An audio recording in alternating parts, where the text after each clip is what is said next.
Genesis 4.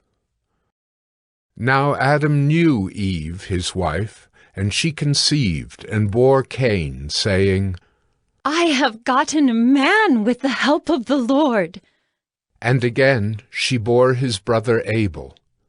Now Abel was a keeper of sheep, and Cain a worker of the ground.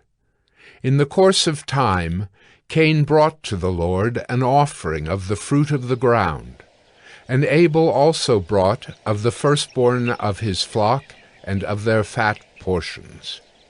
And the Lord had regard for Abel and his offering, but for Cain and his offering he had no regard.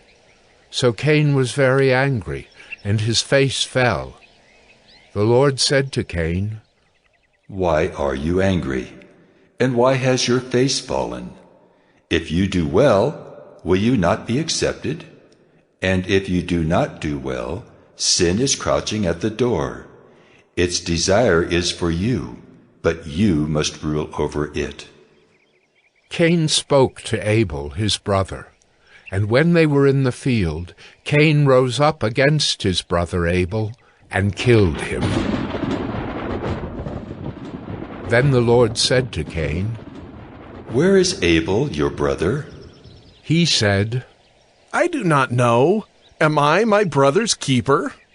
And the Lord said, What have you done? The voice of your brother's blood is crying to me from the ground. And now you are cursed from the ground, which has opened its mouth to receive your brother's blood from your hand. When you work the ground, it shall no longer yield to you its strength. You shall be a fugitive and a wanderer on the earth. Cain said to the Lord, My punishment is greater than I can bear. Behold, you have driven me today away from the ground, and from your face I shall be hidden. I shall be a fugitive and a wanderer on the earth, and whoever finds me will kill me. Then the Lord said to him, Not so. If anyone kills Cain, vengeance shall be taken on him sevenfold. And the Lord put a mark on Cain, lest any who found him should attack him. Then Cain went away from the presence of the Lord, and settled in the land of Nod, east of Eden.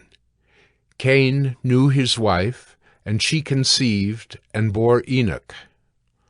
When he built a city, he called the name of the city after the name of his son, Enoch.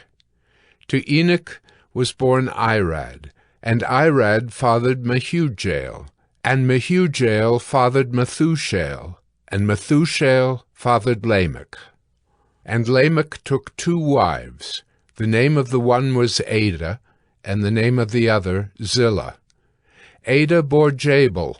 He was the father of those who dwell in tents and have livestock. His brother's name was Jubal. He was the father of all those who play the lyre and pipe. Zillah also bore Tubal-Cain. He was the forger of all instruments of bronze and iron. The sister of Tubal-Cain was Naamah. Lamech said to his wives, Adah and Zillah, hear my voice. You wives of Lamech, listen to what I say. I have killed a man for wounding me, a young man for striking me. If Cain's revenge is sevenfold, then Lamech's is 77-fold. And Adam knew his wife again, and she bore a son, and called his name Seth, for she said, God has appointed for me another offspring instead of Abel, for Cain killed him. To Seth also a son was born, and he called his name Enosh. At that time people began to call upon the name of the Lord.